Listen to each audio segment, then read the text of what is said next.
Should I take creatine?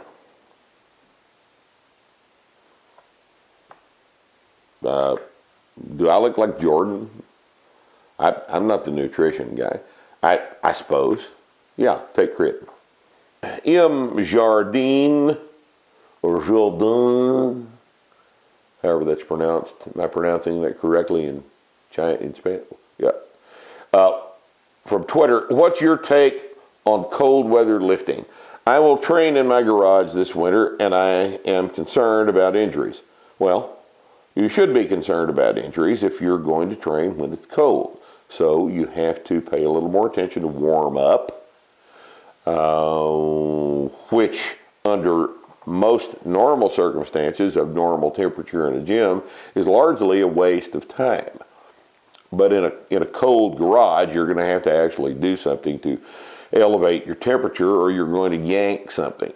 So, that would be an excellent time to actually get on the exercise bike or the rower for a few minutes and warm up. And you'll need to have on enough clothes to where you retain the heat once you generate it. Other than that, training in a cold room is certainly not a problem. Lots and lots and lots and lots and lots of very strong people have trained outside in the winter, and it hadn't been a problem for them. It probably won't be a problem for you either. From Facebook, Daniel Werbitsky asks, what do you wish for Starting Strength, the organization, in the future? Where will it go? What will come? Starting Strength is the title of our book. The organization I think you must be referring to is the Starting Strength Coaches Association. As far as our company is concerned, the Asgard Company, that is our publishing company. That's what here in our offices, that's who we are. We will continue to publish books.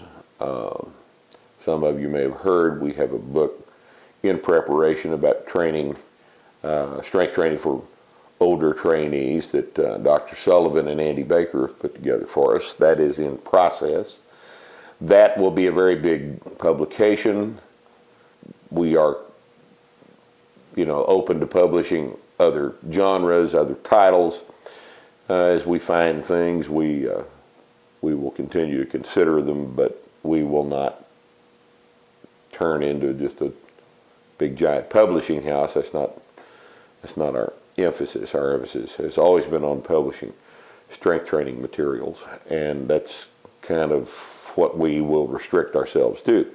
Starting Strength Coaches Association is a completely different animal. The Starting Strength Coaches Association was started 3 years ago. We had our first convention, and it is open for membership to those who hold the Starting Strength Coach credential.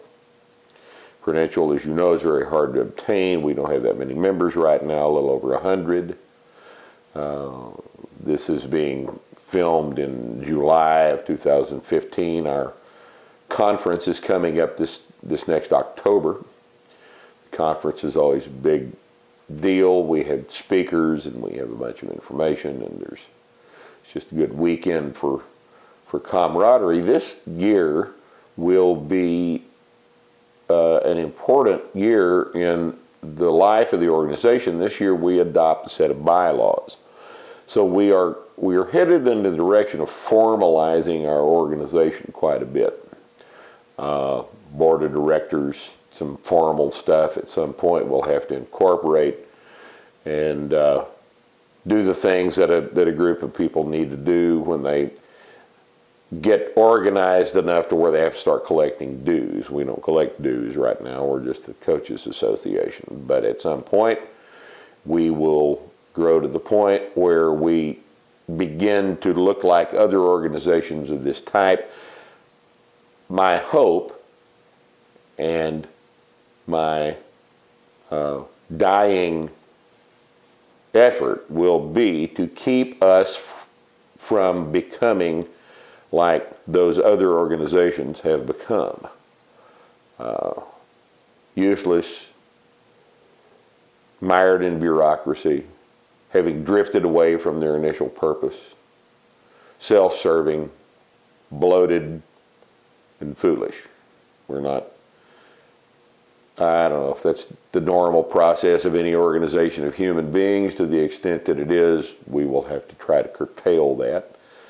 But I'd like to keep us relevant in strength conditioning, much more so than the rest of the organizations that pretend to represent this discipline. So I see in the future slow, steady, purposeful growth, a very, very high level of quality control, a credential that will always be based on the ability to coach above all other things, not the ability to take a test, but the ability to coach. We are the only organization right now that produces a credential whose first criterion is, can you coach the material? And we will always be based on that premise. So any growth that I would like for our organization to obtain will be obtained with that thing in mind. Good question, thanks.